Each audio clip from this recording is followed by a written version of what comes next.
nom du Père, du Fils et du Saint-Esprit, un seul Dieu, Amen. Chers téléspectateurs, aujourd'hui j'aimerais aborder le thème du service global. Le service global s'occupe de l'intégralité des besoins de l'être humain. Ce travail n'est pas limité dans un domaine plutôt qu'un autre. C'est un service où l'on croit que l'homme est un tout dont on ne peut séparer les besoins corporels et psychologiques des besoins spirituels. Jésus-Christ, notre Seigneur, nous présente l'exemple d'un service global. Dans sa rencontre avec la foule, il s'est préoccupé de leur nourriture spirituelle à travers ses instructions qui les ont rassasiés. En même temps, il ne les a pas laissés avoir faim, mais il les a rassasiés de 5 pains et 2 poissons. Il en est de même pour le service de notre Seigneur Jésus à l'aveugle-né. Il ne s'est pas contenté seulement du côté corporel, c'est-à-dire de lui donner le pouvoir de voir, mais il s'est appliqué à lui donner la clairvoyance spirituelle, et cela quand il l'a rencontré une autre fois, et il l'a conduit à croire qu'il est le Fils de Dieu. Cet homme a concrétisé sa foi par son acte de se prosterner devant notre Seigneur Jésus. La première Église s'est préoccupée parfaitement de la prédication et de propager la bonne nouvelle au monde entier. Ce service n'a pas oublié les veuves et les pauvres auxquels il a réservé un rang spécial. Le serviteur dans un service global est un serviteur parfait dans ses capacités physiques et spirituelles. Quand les apôtres ont choisi des serviteurs pour le service des tables, ils ont noté une seule condition: ces serviteurs devaient avoir une bonne réputation, remplie de l'Esprit Saint et de sagesse. Le service des tables, fait par les 7 diacres, apparaît comme un service corporel tout en étant au sein du service spirituel et pastoral de l'Église. Et l'on témoigne au serviteur qu'il accomplit une réputation de sainteté, de spiritualité et rempli de l'Esprit Saint. Le service global s'occupe de l'être humain dans son individualité et de la société en tant qu'un tout. L'être humain est un membre de la société.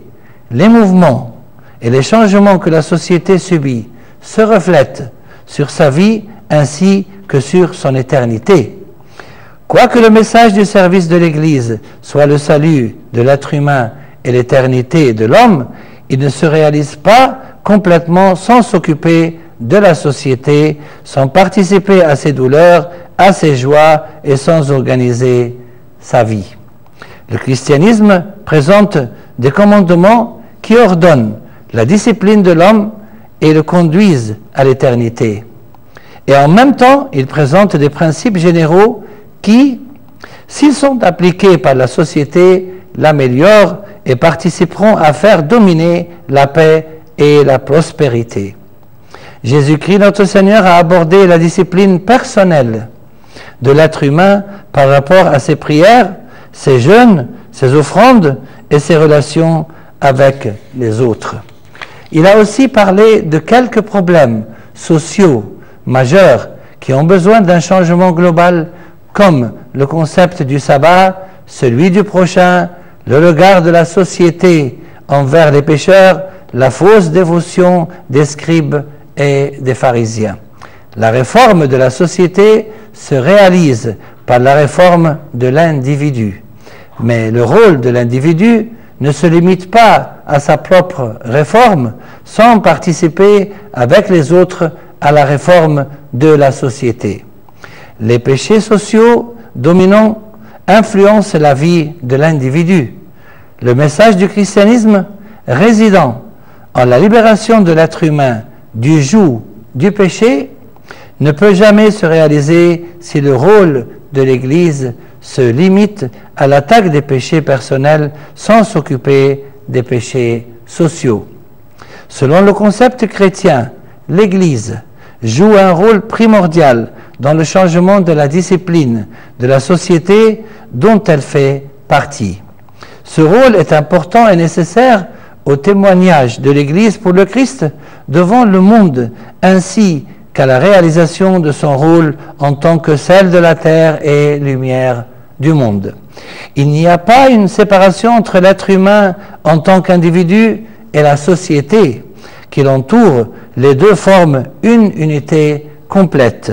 L'évolution moderne de la communication et du transport a transformé la société en un grand ensemble, faisant du monde un microcosme.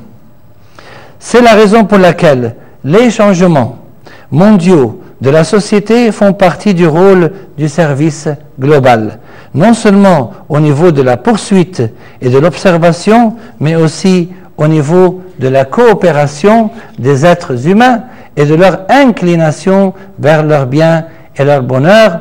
Je vous retrouve très bientôt pour la seconde et dernière partie du thème du service global, et gloire à Dieu éternellement et pour les siècles des siècles. Amen.